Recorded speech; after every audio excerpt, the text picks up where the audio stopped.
Hi everyone, this is the third video in the series of distributed systems. Today we will try to understand about MapReduce. MapReduce is a design pattern or it's a programming model that was invented by Google. There is also a very famous paper that Google published in 2004. There is also an open source project Hadoop that is built on the concepts of MapReduce. So let's try to understand what is MapReduce, what is the idea behind it.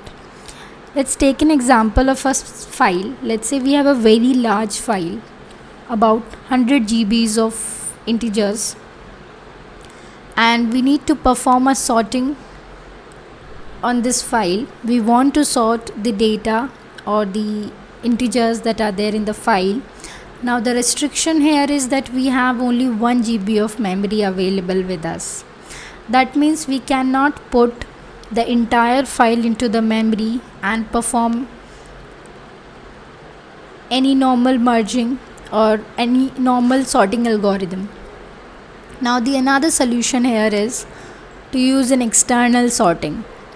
In external sorting, let's say we have 100 GBs of file, we are dividing and splitting it up into 10 different files, each of size 1 GB. Now each file will be processed separately. We'll sort the data that is present in each file using some in-place sorting algorithm. Now we have 10 files. Each of these files are sorted. Now we will apply a merge sort algorithm that will take or read one integer from each of these files and will produce one integer in the output file that will be a new file.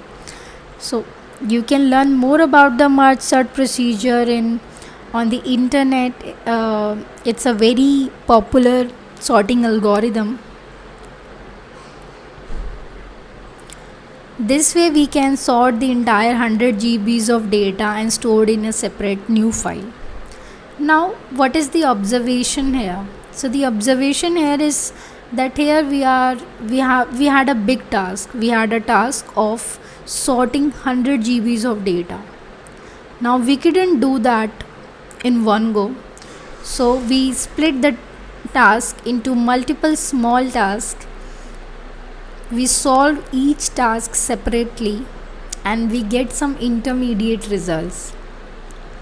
Now we take that intermediate results and now we focus on combining the results and to produce the final output. Now let's understand map and reduce with the definition. So MapReduce allow us to perform parallel and distributed processing on large data sets. MapReduce consists of two tasks. One is the map, another is reduce. Now as in this figure, we have an input which is some data, and mapper take this input, forms an intermediate result, and the reducer will take that intermediate result and will produce the final output. Here we need to note that these intermediate results and input and output domains are in the form of a key value pairs. Now let's take an example of a word count. Now in word count we are given a file. We split this file into the multiple. We're splitting this file into the multiple different files or the documents. Now in the mapper phase we are taking each file and we are producing an output of the form car1. The 1 here signifies the number of times we have seen the word car in this particular document. Now we can consider that this part is basically performed by one mapper worker and the second one is performed by some other mapper worker. Both of them are operating on the different physical machines.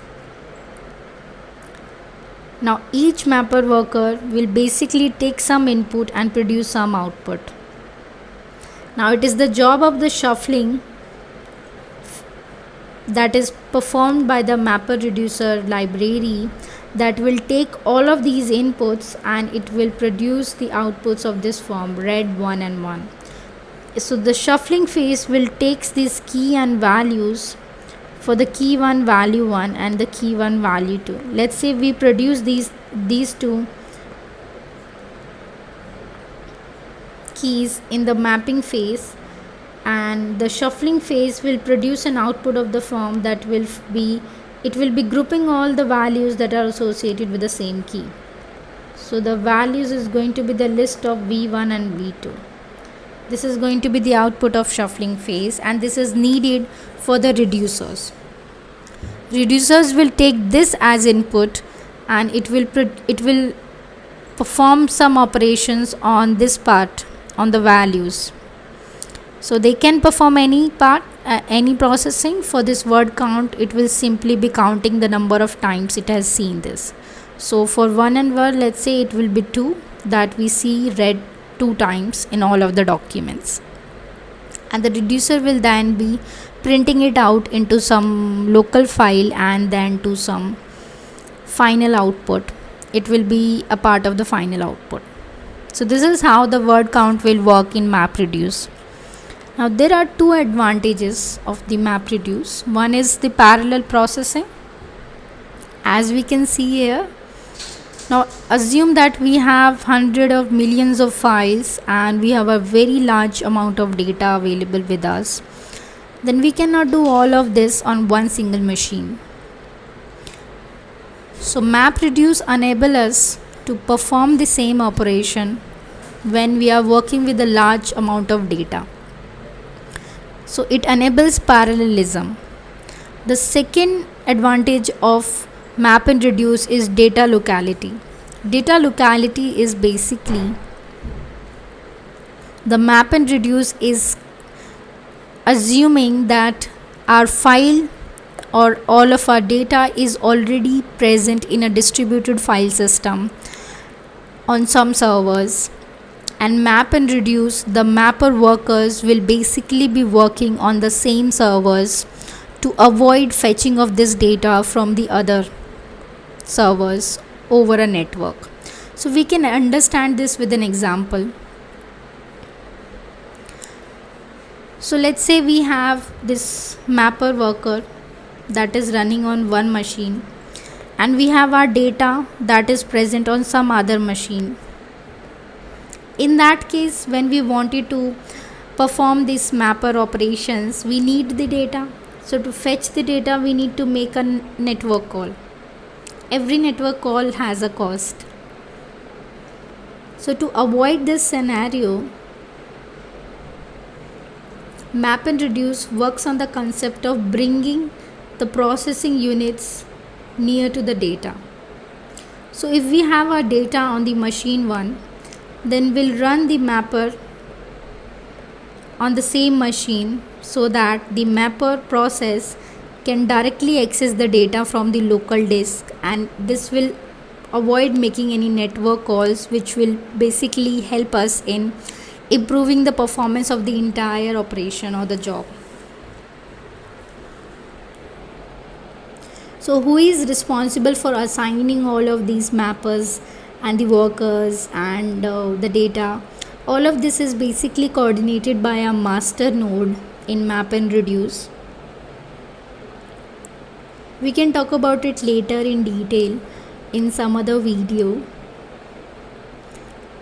Now let's consider another example of where the map and reduce can be used.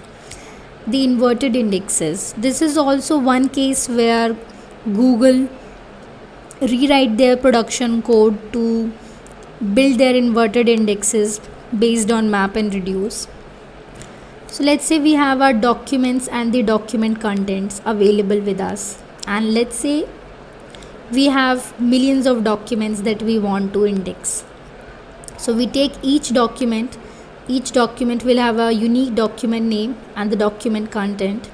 We'll give this as input to a mapper. The mappers will then be responsible for tokenizing this input document, which basically means splitting these document into the multiple words based on some delimiters. and sanitizing these words, removing some unknown or unrelated words or the tokens from the list, and it will generate a list of outputs that will be of the form one token is corresponds to one word, and we'll put the document ID as a value. Now there is a mapper library, that is a shuffler. The shuffler is responsible for grouping together all of the values that are associated with the same word. So the shuffler will produce the output of the form.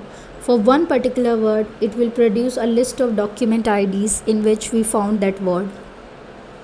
Now the reducer will take this as input, and it will be responsible for sorting the list of these documents for each particular word, and it will then generate an output of this form, the word and the list of document IDs. The only difference here is that this will be sorted, because it's always a better choice to build inverted indexes that are sorted, and this is basically our inverted index. We can also augment this thing by adding more data to it. We can put a TF, the term frequency, for each word in this. That is also very doable. So these are all the examples that we discussed in this video. First we discussed about the sorting, how MapReduce can be used for distributed sorting. Then we discussed about word count. Then we discussed about inverted indexes.